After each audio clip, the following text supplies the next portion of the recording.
Hi there, I'm Sandy, and one time, while I was on holiday, a mean girl pushed me into the ocean. Fortunately for me, her boyfriend jumped in to save me.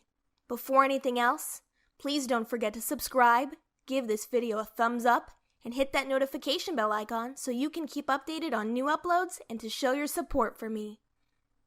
It was my first time ever outside of the country. I decided to go backpacking as soon as I graduated high school. I stayed at hostels and traveled as cheaply as I could. That was how I met so many different people from all different parts of the world. I started in Europe, then I made my way down to Africa. After 2 months of nothing but traveling and hopping hostels, I finally reached the southernmost tip of the continent of Africa. I found myself in a quaint, quiet village in the country of South Africa. I was stunned by the beauty I found there. Before I began my travels, whenever I'd think of Africa, I always thought they must have lions and giraffes running about all the time. That perception could not be farther from the truth.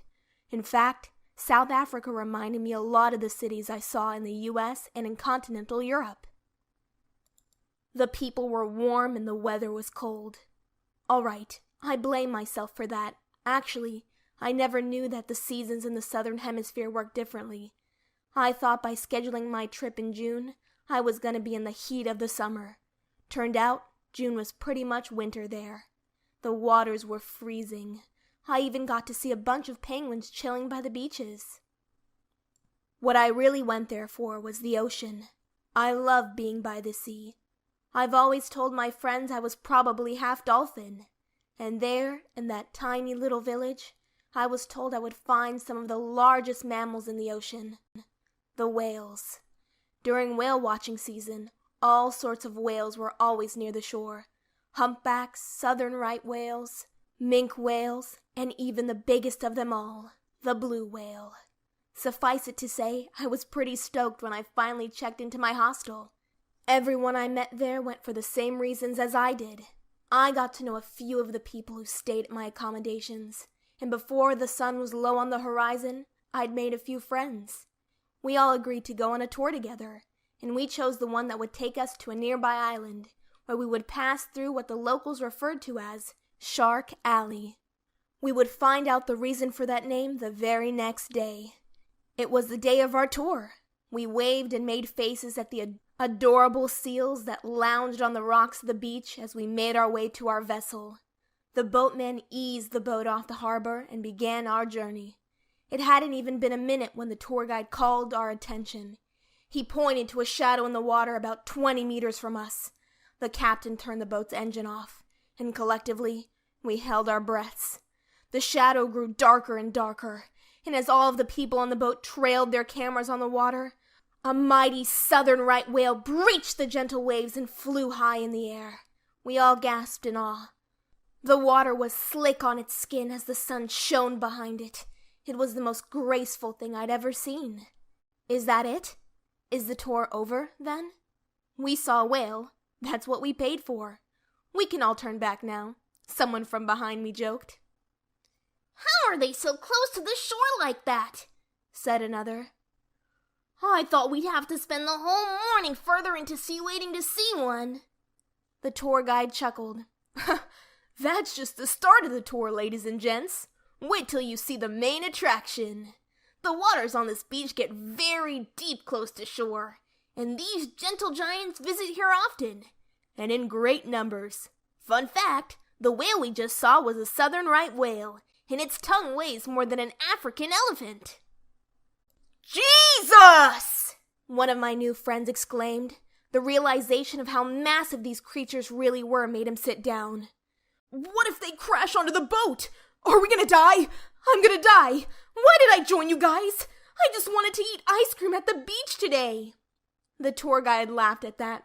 Don't worry, they're very friendly. In fact, speak of the devils, here they come! He pointed at what looked like a rogue wave that was headed our way. When we looked closer, there were a bunch of shadows moving swiftly in the water. No doubt, it was more whales. The guy who wanted to stay behind and eat ice cream was Jed. He was the only one who wasn't really into the whole being on the water thing. He hadn't really gone there for the whales. The only reason he was in town was because he was driving to the eastern part of the country and it was one of his stopovers. So, as soon as the whales looked like they were coming straight for us, Jed cowered in fear. Steph, another one of the people I met at the hostel, pulled Jed aside and pushed him onto one of the boat's seats. "Ugh, get out of my way, you blithering coward," she exclaimed. "If you're not going to take pictures, get out of the way so the rest of us can see what we came for." Yeah, Steph was a mean girl, and she looked it too. It was probably 10 degrees Celsius out, and she wore a short skirt and a form-fitting shirt. Not exactly the recommended outfit for whale watching. Neither was it something you'd wear in winter, but Steph was very proud of her legs, and she wanted everyone to see them. I felt sorry for her boyfriend. He was the only one who brought his jacket and scarf, but as soon as Steph realized she wasn't in the beaches of tropical Hawaii, she made him give her his warm clothes. George ended up shivering behind her as he held his girlfriend steadily. "What are you looking at, weirdo?" Steph asked me. She caught me staring. "Nothing, sorry," I said immediately. I could only hope I wasn't making a face that betrayed exactly what I thought about girls like her. But whatever Steph had to say next became irrelevant. The whales that had made their way to say hello were now impossibly close to us. One of them was probably only 5 meters out. The humpback whale stuck its tail out and in for a few seconds, and it launched itself into the air. We were in the splash zone, and no one was left dry. It was amazing! Steph was not amused, though. She was furious, in fact. "Oh my God!" Steph screamed. "What the hell? Now I'm all wet! My phone's wet! I swear if my phone's broken, I'm gonna sue!" I felt bad for Steph's boyfriend. He looked so embarrassed about the way Steph was behaving. She'd been a total brat since the tour began, and she didn't let up on picking on Jed. When we finally passed through Shark Alley, the guy was shaking in his boots. All around us, great white sharks swam. They were huge and made chills run up our spines. Being that close to such strong, terrifying creatures was both bone-chilling and awe-inspiring. For Jed, though, it was mostly just life-threatening. He kept muttering to himself how much he wanted to get his feet back on solid ground again, and it really rubbed Steph the wrong way. "Man up, jeez! Why are you such a loser? You're harshing our vibe. If you don't stop complaining, I'm gonna throw you in these shark-infested waters," said Steph. For someone who'd done nothing but complain the whole ride, Steph really was a pot calling the kettle back. Karma was quick, though.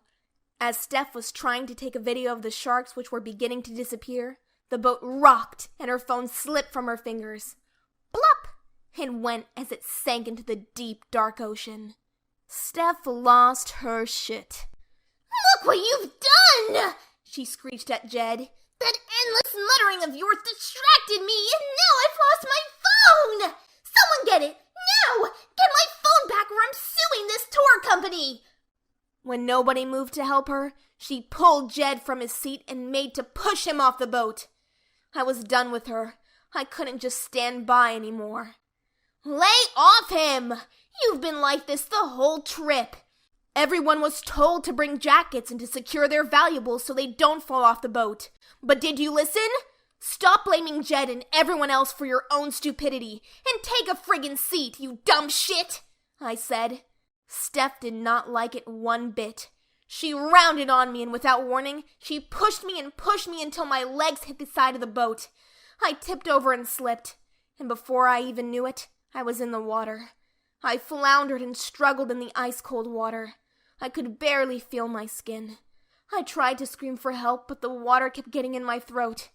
Before the thoughts of getting eaten by sharks even dawned on me, Steph's boyfriend, George, was already in the water with me. He grabbed me by the waist of my pants and began to swim me back up to the boat.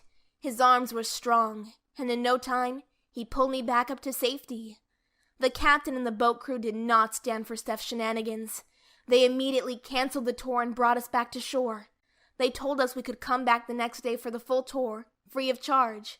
But they would not welcome Steph again. She was blacklisted from ever getting in any of the boats. I didn't press charges, though. It was enough of a payback that George immediately asked me out for dinner the moment we were back on land. Steph's expression was priceless. She stomped all the way back to the hostel, muttering to herself. "We're over!" she yelled back at George. "Good riddance," George said with a final chuckle. We ended up not waiting for our dinner date. George and I spent the rest of the day walking down the beach and the village's quiet roads. We had ice cream, lunch, and strolled down the coastal pathways. Just before sunset, we heard a long, drawn-out horn sound off in the distance. It was the village whale crier. He would blow his kelp horn whenever a whale was in view, and the tourists and townsfolk would know to look out for their windows for whale sightings. We looked towards the horizon, and even from that far, we could tell it was a gigantic blue whale that just leapt out of the sea. In its wake, a rainbow had formed. George and I looked at each other at the same time. "Looks like a sign of good things to come, eh?" he said. And then he leaned over and kissed me. I thought I was just going to take a gap year. Little did I know, I would meet the man I was going to marry.